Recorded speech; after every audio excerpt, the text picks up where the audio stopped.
Mechanic. Look at all the people getting knocked down from that. Half the raid, man. Minus 10 DKP.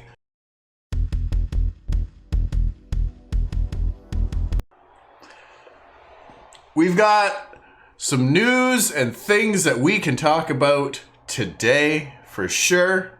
I know the NDA testing is still going to be happening this weekend, which is really good. That's really exciting. And I'm kind of sad because I would have had a lot more time to play over the course of the week than I do on the weekends. My weekends are typically quite busy. But yeah, I feel like that's most people's standpoint. Personally, I haven't done a ton of deep diving through comments on the announcements on Twitter and whatnot yet.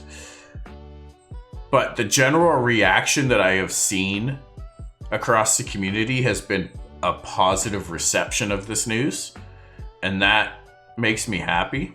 Because the reasoning behind the decision is sound, I feel. I think coinciding with the TBC release is whatever. In all honesty, I do understand. Oh, look at the trebuchets. That's cool. The trebuchets are the most advanced thing here. Even the buildings are still made out of cloth and just strings and ropes. The coinciding with TBC release, it's a mixed bag for me, simply because on one hand, I understand. I get that, you don't want to force people to make the decision, and a lot of people who would probably be helping test in the alphas would be actually playing TBC Classic instead, because that's maybe what their friends are going to be doing. So I get that. On the other hand, don't be afraid of other games. That being said, this is a Alpha 1 testing, the first go at it, not a full release.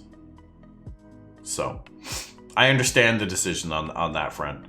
The incorporation of the siege mechanics and getting that system in there so that we can actually do a castle siege in part of the alpha testing, I think is really important and really good to do. And if they need to take an extra month to make sure that that's in a really good place, then that's awesome. I'm down for that. That works for me, The Siren's Call of TBC. Honestly, I'm partly tempted to go back myself. I know Lady Tilt is keen to play it. I loved TBC back in the day. Sure, they're throwing in a bunch of extra microtransactions and things that you could do, but let's be honest, you don't have to do any of those things.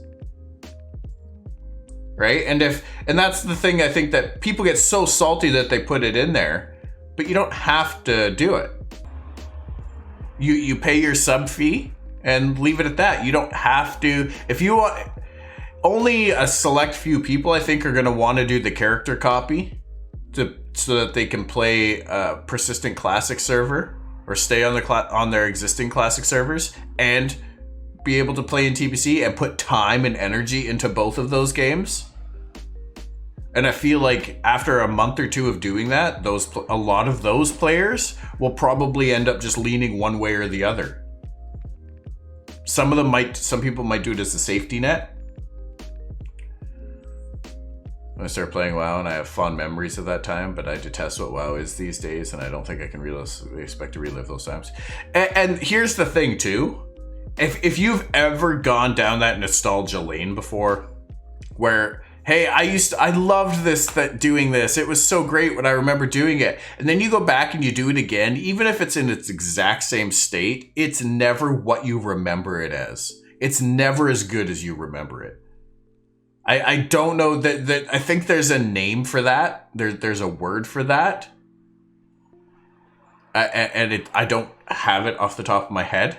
But when you try to relive past glory like that, it's never as glorious as it used to be. Rose-tinted glasses, they're just not the same. That feeling relies on more than just the game, but also where you were in life. Yes, where you were in life and what you compare it to now versus what you compared it to then.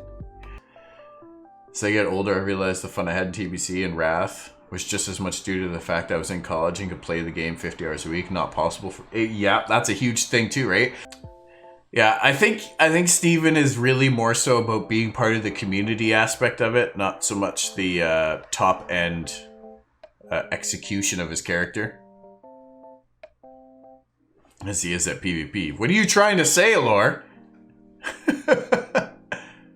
I don't think you're going to be able to be a true jack of all trades in Ashes unless you are dumping in those 50-hour weeks. That's the only way you're going to be able to have the time to experience all of the different content, all of the different aspects of the game, the different mechanics and systems of the game. Hey, he didn't stand in the poison. But it's nice. This fight gives you a really good example of some of the indicators of what's coming, right? Like, you know, when he comes down to land, there's going to be a shockwave.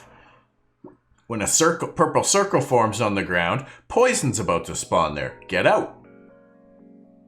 There's a lot of pretty basic mechanics. Look at all the people getting knocked down from that. Half the raid, man. Minus 10 DKP. He is the average player. 110%. And his perspective, I think, is absolutely one of the better ones to be showcasing the game around. Until, you know, he starts throwing out GM hacks. In this fight, I totally understood why he did it. Because he wasn't really participating in the fight. He was the cameraman. He was just there to film the fight in live in action. Also, there's a keep down here. There's a castle down here. I don't think I noticed that before. Look over here to the right, through the trees. I know I'm pointing at my screen again like you guys are right here with me, but down to the right there. It looks like a castle. Castle walls. Cool. He doesn't really spend much time looking at it there. Welcome to the stream. There's a good glimpse of it. There's a good glimpse of the castle for the test. Super, super stoked for that. That's going to be fun. I love the ice here. They've done such a good job on rendering this ice. Like, being somebody that grew up with, you know, real winters and playing pond hockey and whatnot, like that looks like real ice. I would love it if it was like actually somewhat slippery. Like if you walk on there on that ice and you're wearing plate boots, not aside from the fact that your feet should freeze, but imagine if you just couldn't stand because it was so slippery. Like you try to walk and you're just slippery and wobbling, and you try to stop and you just kind of slide for, I don't know, a couple meters or whatever. My right arm in IRL is a dragon sleeve. Nice. I have a big dragon on my side, along up the side of my rib cage. I do want a sleeve. One day it might happen. Doing good, but I was really looking forward to Friday, but I understand why. Yeah, I fully get it. You know, it is what it is. I think the move and delaying for the move into the studio, so they're not trying to juggle that move along with running the alpha, is really smart. Honestly, out of all of the reasons that he gave, I think that was probably the best reason, for the sheer fact that you don't want any interruptions to the running of the alpha test or to the data capture. And you want to make sure that your team is present and available, paying attention and part of that test, both from, you know, a front end in the game standpoint to see how things are playing out, see what people are doing, and from a back end standpoint to see how everything is holding up and how the data is being captured, logged, and going through those logs. It's so paramount to have all of that flowing seamlessly and all hands on deck for that. Otherwise, it's just a moot point, right? Like, the thing to understand is this test is not fanfare. This isn't being put out there to just get people exposure to the game. That is That is a nice aspect of it for sure. Yo, coffee drinker with the 500 biddies. Yo, thank you so much for that, my friend. I appreciate that. I appreciate that. Thank you so much. Yes, fellow dragon lover. Absolutely. So, yeah, to me that's of paramount importance is to have them all there. And the fact that they'll be in the studio for the test now means, you know, you can have a bunch of people all sitting around in a conference room, still maintaining their 6 feet of social distancing and wearing their masks, okay? Because COVID's still a thing. Just because they're moving back into the office doesn't mean they can just ignore all of that. But they can all be there and collab. They can sit there and watch the same thing together, talk about it in real time, not just over a video chat. It's going to be so much easier to present things, throw out ideas, write down some quick notes and present them, or sketch something out and show it off.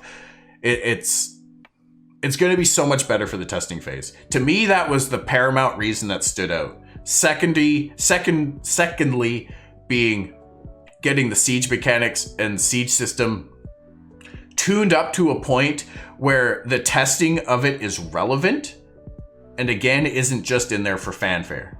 Isn't just to show that, hey, this is a thing and we can put 200 people fighting in the same area. It's a little bit more than that, and now you start to actually test some of the foundational mechanics to the system. Granted, a lot of it's going to change, but it gives that foundational data that they need to get ready for the next stage of testing and really start to develop and put time and energy and money into that system. That was the second big reason. The third one, yes, we talked about it, the TBC Classic release. And he mentioned that there was more than one release happening June 1st. I don't know what else is happening on June 1st other than TBC. I'm not exactly Mr. Current Events, but you guys know this already, so... Oh, an ESO expansion too. Okay. So, it's not just avoiding TBC, it's avoiding ESO as well. It's avoiding, you know, two very, very big markets. Two very big markets. And you want the nature of the test and the reason for having all these people coming in and selling them. What's up, Chicken Day Force? How you doing? Is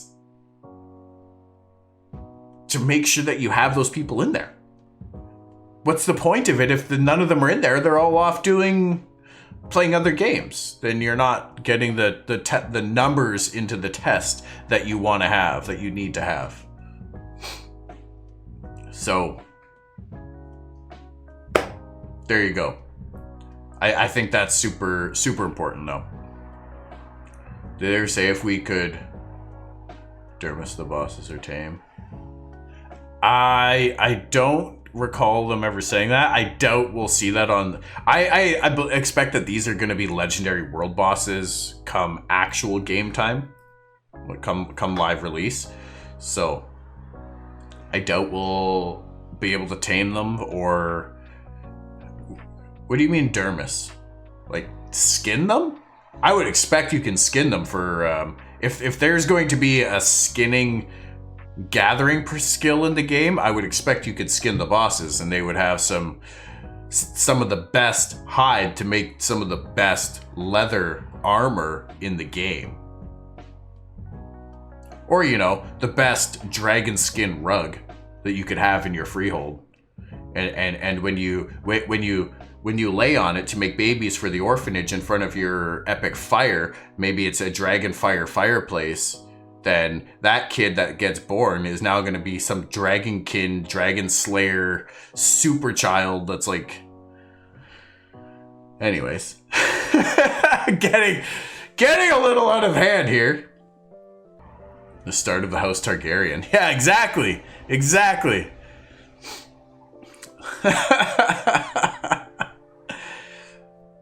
I want a dragon skin rug now.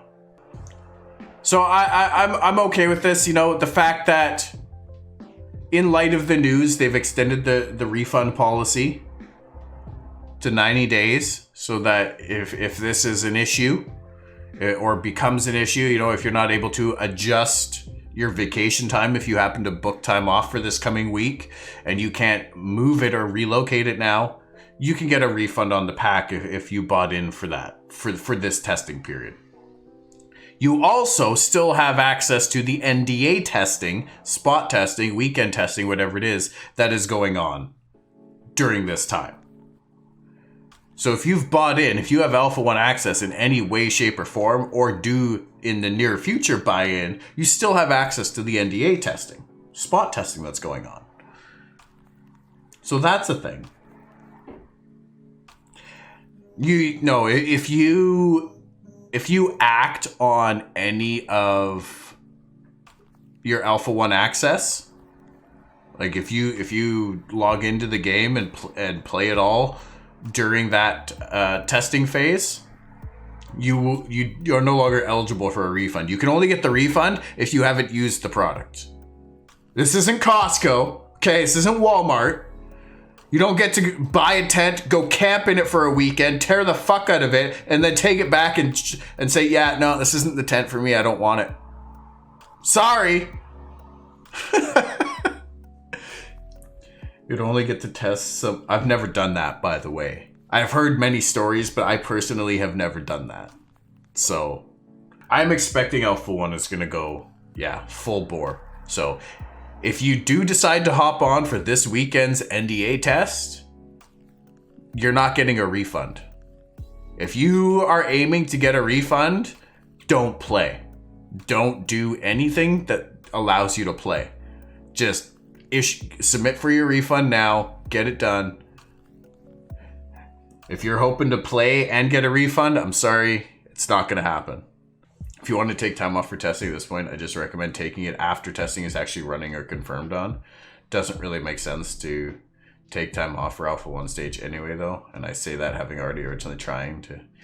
Yes. Yeah. It is a test in the end. It's not.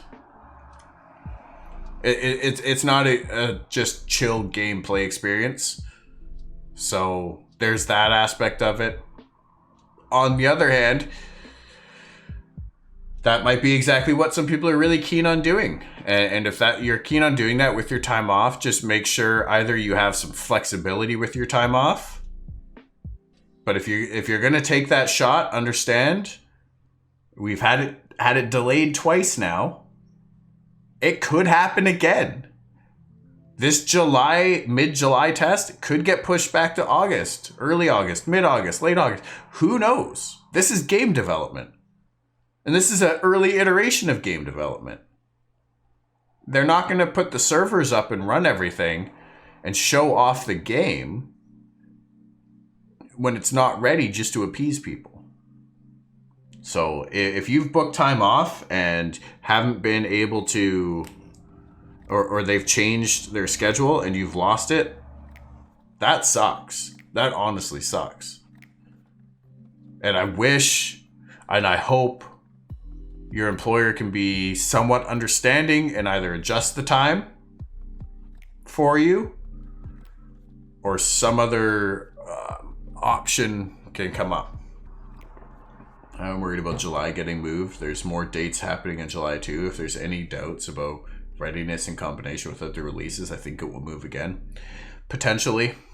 Yep. Honestly, if they were to delay it only because of other releases coming out, I would be a little bit miffed on that. To be completely honest. Because I don't think that they should be afraid of other releases. Let's be realistic. There's always something coming out. There's always going to be something coming out. And the fact that, this announcement was just made the other day and you're aware of what's coming out in July. There's no way they're not aware of what's coming out in July. I could be if I had the interest to be as well, or if I was in the loop of, what all the new things coming out. I purposefully restrict myself from a lot of that so that I don't feel the need or enticement to play those things, knowing that I don't have time to do it. There's no point in teasing myself and window shopping it, right? So I feel like that is something that they would already be aware of. If not, that was kind of an ill-informed decision to go for that date. But I don't think that that's the case. I feel like that it's gotten to a point where it's like, okay, no, we need to do this. I feel like there's might be a little bit of pressure to put out a product at this point for Alpha 1, which I don't like. I don't like that position. And I hope that is never something that they bend to. I don't think your employer would understand you can't come to work because you want to play a game on your computer. I don't think you need to give them a reason why exactly what you're doing. That's not really your employer's business, what you're doing with your vacation time. What if you tried to book a flight and it couldn't happen, or you had a hotel booked and it got moved, or COVID happened and now you have to delay?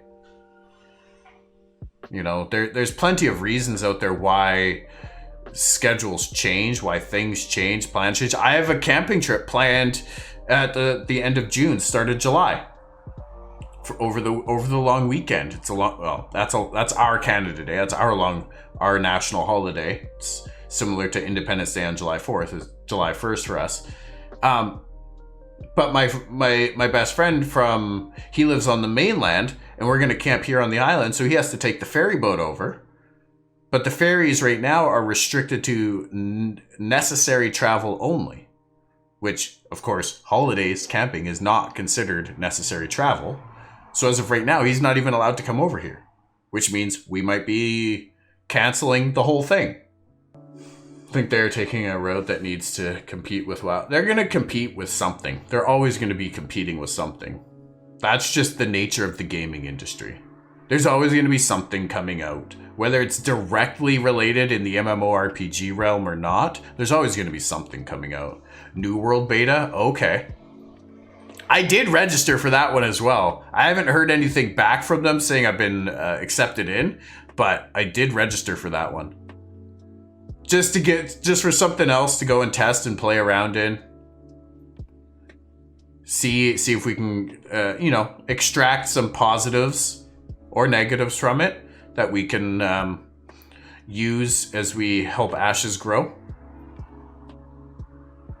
I imagine they just needed a small chunk of time to tie up loose ends from crunch. I think so. I think that's really what it comes down to. They were able to throw the other games releasing as a tangible excuse in this front, but had it been the standalone excuse, I feel like that would have been a much more negative reaction from the community, to be quite frank. But because there's other very valid reasons there, I feel like it's very, very positively received. I don't think they can use the competitors are releasing stuff on same day delay again. It would have to be serious mechanics issues only. There would have to be some other reason for it, at least that they give us. I heard some stuff on flying in the game. Is it really restricted to 10 per server? Yes. Yo, coffee drinker with the 5 gifted subs, my guy. And all to community members. Damn. Thank you, coffee drinker. I appreciate that, man. Thank you so much. Thank you so much. If you guys just got a gifted sub from Coffee Drinker, make sure you thank him in chat. Refresh your browser, wrap up those emotes. Let's go. Fuck yes. But yes, there will be, for full-on flying mounts, there will be on average of about 10 per server at any given time. So now there will be tier 2 gliding mounts that you can glide with.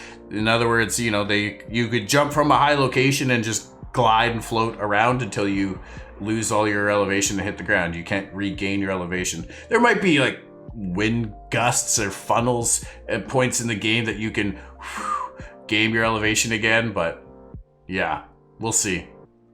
We'll see. Did that dragon spawn because a node grew? If so, then can we build on the site where the dragon is? Like build a node right where the dragon is standing right now? I doubt it. But typically, yes, world bosses and things like that will become available as you grow nodes. Chances are legendary world bosses won't be spawning until a metropolis, an appropriate metropolis, is built in the area or grown. Dragon sponsoring Castle Siege event, which will run for 3 hours each day of alpha. Don't think it's the final version. Just for the testing environment. Because the bosses are supposed to give you buffs, like a world buff almost, for your raid when you kill them for the alpha. Is it close to a node to build a freehold? There, you'll see here. I don't know if it was in this footage or in the previous footage that we watched, but there is a freehold nearby, or not a freehold, sorry, a node nearby. Not the castle siege is like in a final iteration, no, because the castle will have 3 nodes surrounding it that are part of the castle, and those cannot go beyond stage 3. And unlocking certain defensive aspects of your castle is done so by upgrading those nodes to up to stage 3. And my understanding is it's a 4-week rotation. So week 1 after a siege, the first week, as soon as the castle siege is over, all your nodes are reset back to level 1 again, or level 0. Then in the first week, one of you focus on one node, level it up to stage 3. Second week, second node. Third week, third node. The fourth week, that's when your castle siege has been declared, and now you're focusing on building up the defenses for your castle. That's going to be the end game focus or pull of it.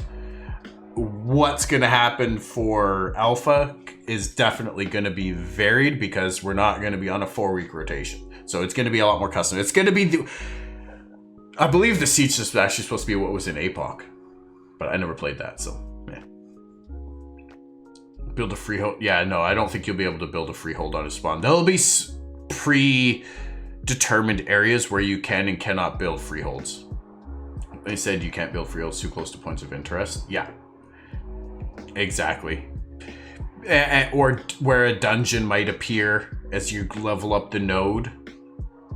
So, that could be an indicator to an extent of where identifying where things might spawn before they do. You could look and be like, hey, I can't build a freehold here, and it's just an open plains. Why is that? Then maybe there's going to be something that spawns there. Maybe there'll be a boss here. Because it seems like a really weird place for a dungeon, but maybe it turns into like an excavation site that you discovered some ancient city from before the collapse is there, and now you can go in there, and there is a dungeon entrance in there, and you end up in like some crypt type dungeon or something. Like, who knows? Any freeholds in the Underrealm? I don't know if we've received information on that. Not to my knowledge. Have we gotten any information on it? Sorry, I don't mean not to my knowledge will you be able to build them. Not to my knowledge have we received any information. 50-50 for me at this point. I would assume yes, because of exactly what Bart just said. There will be nodes there. So I would assume you can, but who knows? Who knows? I'm curious. Just the whole idea of the Underrealm, like, I haven't paid a lot of mind or attention to it. If there are nodes, then yes. If it's a normal node, then I would assume that there will be some freeholds. Obviously, you're probably going to be a bit more restricted on how many freeholds are available in the Underrealm than you are on the surface, simply due to space.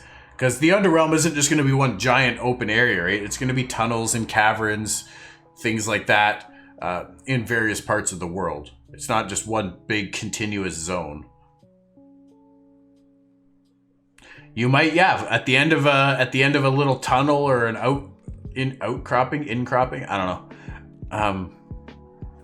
Dugout, you might be able to create your own little freehold there, and it'd be very, very private. Underrealm sieges are going to be really interesting. Will a trebuchet even work in the Underrealm if the ceiling of the Underrealm is too low? You might not even be able to use things like a trebuchet. That could be very advantageous that way. Intend to burrow in the Underrealm and then emerge after 7 years. You imagine actually doing that in the game? Like your entirety of your gameplay is just in the Underrealm. You never see the surface again for years. Then you come out and it's just, who knows what you could see. It could be exactly how you left it because there's just no activity in the area where you came out. At least not anymore. Or it could be something completely different. Now, one thing I'm really curious about, when you destroy a node, like let's say you're in a metropolis, it gets sieged, it gets destroyed, therefore it resets back to an encampment. Is there no ruins left behind? Is there nothing left behind? Is it actually just revert straight back into that foresty or plains or just barren land of just raw nature of before, you know, it leveled up to the first stage of encampment? But I'm curious on that. I haven't, I know they've talked a bit about how nodes can be downgraded through atrophy or destroyed in a siege. But I'm curious if there'll be, if you just straight up get destroyed in a siege, will there be any remnants of that? Especially when you have, you know, more permanent buildings in place that are made out of stone and wood and whatever other materials that are a little bit more long lasting. So that's super cool. The other big news to talk about this week, let me drop this down a little bit here, is of course, we got the schedule update. Okay, we got the Alpha 1 access. We have the Content Creator Program. Ladies and gentlemen. Bartik, I know you've applied. I'm assuming anyway. Not aware of us having any confirmation on ruins. Seems like a thing that should be possible, but maybe doesn't fit with their idea of build, siege, rebuild. It would add a weird element to rebuildability. Is that a word? I'm making it a word. It's happening. It is now, if it's not already. Rebuildability of a node would be weird if there was ruins. But that being said, it could be adapted and it could be a thing.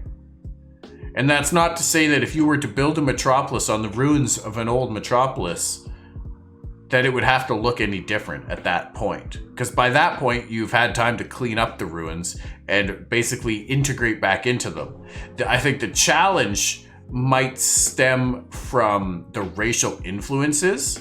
Because like, let's say the first metropolis was Denier influenced, and the second metropolis that gets built on top of it is Kalar influenced. They're going to have two very different aesthetics about them. So building off the foundations and ruins of the Denier one, does that impact the new aesthetic in any way, shape, or form? Or is it just kind of overridden and absorbed? I would expect the latter, that it's just overridden and absorbed into the new aesthetic, and it just becomes a Kalar node at an appropriate time when those buildings get integrated. Right? If you've got a stone building, but that stone building came in at stage 4 instead of stage 6, then at stage 4, that now becomes a Kalar building instead of a Dunier ruin. Right? That would be an interesting way to do it. I think it would be feasible. That being said, that's a lot of testing and a lot of coding, a lot of art assets to do, in addition to what they're already planning. I think it might give you a discount on building the same buildings the old city had already built. That would be cool. That would be cool, depending on the level of destruction to it, yeah. But I like the idea of ruins because it really keeps the history of the server alive. It's not just a wash, rinse, repeat, but now there is actual history in the server and how it's grown and developed over time. Obviously, this is not something that's going to matter for the first 6 months to a year of the game, but as the game evolves over many years, there's going to be a lot of ruins in the game. There's going to be a lot of different nodes that have been destroyed and then rebuilt in other places to help to unlock different things in the world. You know, as server progression naturally occurs, that's what's going to happen. You're eventually going to have to leave your node if you want to advance and discover new things. Some people probably won't. They'll get in their zone, they'll be happy with where they are, and that's that. I feel like we'll see ruins from the apocalypse, but anything after the return from Sanctus will reset as nodes fall. I have a suspicion that that's how it's going to pan out right now, but I'm hoping that that's not the case. I hope that in time that there can be that living history in the game. It just makes it feel so much more immersive. And it lives, that history is there. But that is a lot of extra stuff to put into the game for sure. Content creator program. I know that there's a lot of people in our community that are content creators or wanting to be content creators and build a community and build a brand around Ashes of Creation. And that's super exciting. You know, I'm really hopeful and that everybody who is doing decent content and wants in on this program gets in here. I'm really hopeful that, you know, we got a lot of people here in this community that, you know, we're all part of communities with a bunch of content creators here, and which to me is a beautiful thing.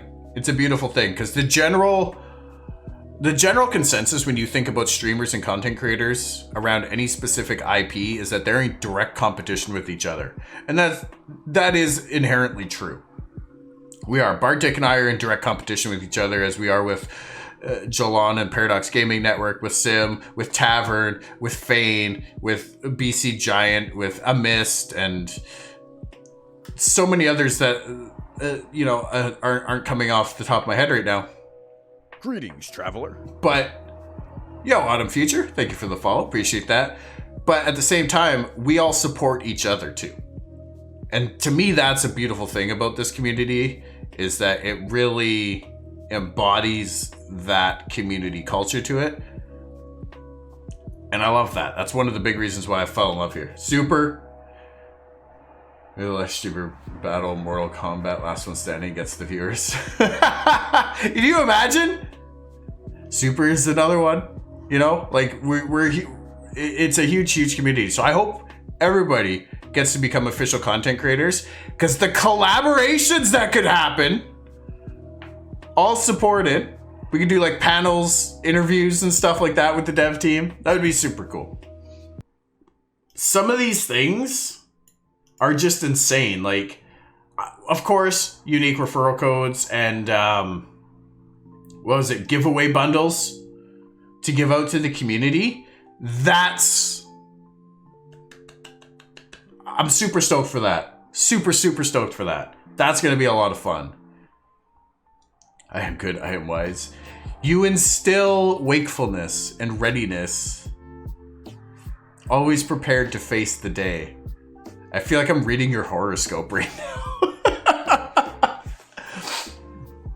Scorpio wins. Fatality. I could probably do that better. Fatality. Maybe not. My throat is way too dry right now. What kills me are the people commenting on the social media post saying, turned in my application, now I should probably start making some content. Yeah, though I don't think that's gonna fly. I don't think that's gonna fly. You dress for the job you want to get, right? That's the old saying. If you want to be an official content creator, there's a good chance you have to create content. Quality has to be there. Quantity, probably less so to an extent. You know, consistency is key, but I think the quality of the content being put out, I don't know that they're going to want to have 100 content creators that all do the exact same thing, but we'll see. Yo, speaking of a miss, there she is. Welcome, welcome. How you doing? I feel like a lot of people are coming back now, and it's really exciting. It's really exciting. The content is absolutely picking up. It's a good time. It's a good time to be an Ashes fan, I tell you what. You know, access to developers for exclusive interviews. I'm really looking forward to that. Being able to talk to some of the folks behind the scenes that are building the things. I'm going to have to get my interviewer hat going and get to, you know, start putting down some good questions. Oh, I applied, yes. Rising tide lifts all ships, right? Keep that positivity flowing. Anyways, access to an annual town hall event, that's super cool. Getting flagged as a content creator, that's cool. Obviously, Intrepid helping promote is huge. Look, Steven has shouted out a few specific content creators on Twitter, and their channels have grown immensely as a result of that, or at least quicker than what would have naturally happened. Their content deserves the growth. It just probably happened a lot quicker than it would have, or a little bit more organically. So that's super cool. But yeah, so I'm really excited for this content creator program. Hopefully you guys have all, if you're a content creator, you have applied. If you're looking to be a content creator and you have applied, start making content. That's my advice to you. Just start doing it. Hit that record button and go. Hit that live button and go. Just start doing it. Anybody can do it. This is the beautiful thing. I mean, you need a webcam and a mic. Most webcams have a mic built in, but you know, spend a couple bucks, get a mic. And that's all you need. That's really all you need to do. And then bring something to the table. Talk about something, showcase something. Don't just be a silent, sit there and run through the world playing your game. You're always going to have quiet times in your game, but don't just make that a thing. Bring something to the table. If you've applied for this program and you haven't started creating content yet, hurry up. Maybe you could get something out there to showcase a little bit about what you're bringing to the table, what you're doing before they look at your application and make a decision and throw it in the yay or nay pile. But best of luck to everyone. Fingers crossed. I hope we all get there together. Ooh. I think that their quarter earnings report was likely at the forefront of their board's decision on that one. Luckily, I have no board and will always do what's right by the game and the players. This statement right here, man. This statement right here. That's fucking win. Jeez.